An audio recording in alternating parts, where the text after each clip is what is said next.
Hi everyone, I'm Taylor Hudak with Activism Munich, reporting to you live in London outside the Old Bailey Courthouse. This is the third week of Julian Assange's extradition hearings. The court heard from defense witness, a professor of neuropsychology, Michael Kopeland. Kopeland testified about Assange's history of mental health complications as well as depression.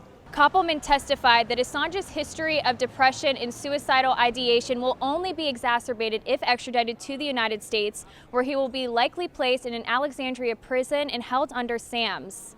Well, today Professor Kopeland painted a very clear picture of a very vulnerable individual, made it clear that in his expert opinion, Mr. Assange has a long history of depression, is dealing with frequent suicidal thoughts, and to the extent to which he felt if Mr. Assange was extradited to the US, that he would find a way to commit suicide. He made that very clear, even under vigorous questioning, that that was his opinion today.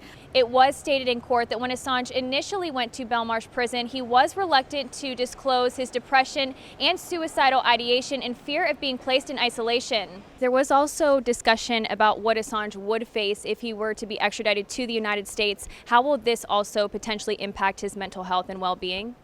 So Professor Kopeland thought that it would exacerbate these issues from what he knew about conditions in the US and what Mr. Assange would face there, that it would be very likely to trigger all of the things that we heard detailed today. So not just depression, but PTSD, the suicidal thoughts, all of these sorts of tendencies. And he made it very clear that he would be at tremendous risk if extradited. Kopeland testified that the U.S. prison system is not equipped to handle an individual who has symptoms of Asperger's or has mental health issues. This defense was also used in the Lori Love case, who successfully fought extradition to the United States.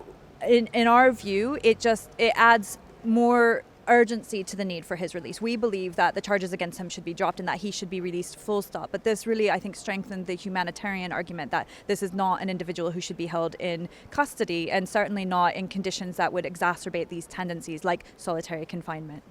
It is important to remember that back in May of 2019, the UN Special Rapporteur on Torture, Nils Melzer, met with Assange in Belmarsh prison, where he and two other individuals separately determined that Assange has been subjected to torture. 4 governments, including the US, the UK, Swedish, and Ecuadorian governments, are all complicit in Assange's torture while he was living in the Ecuadorian embassy. Court is adjourned until tomorrow morning, where more defense witnesses will take the stand to testify on Assange's mental health.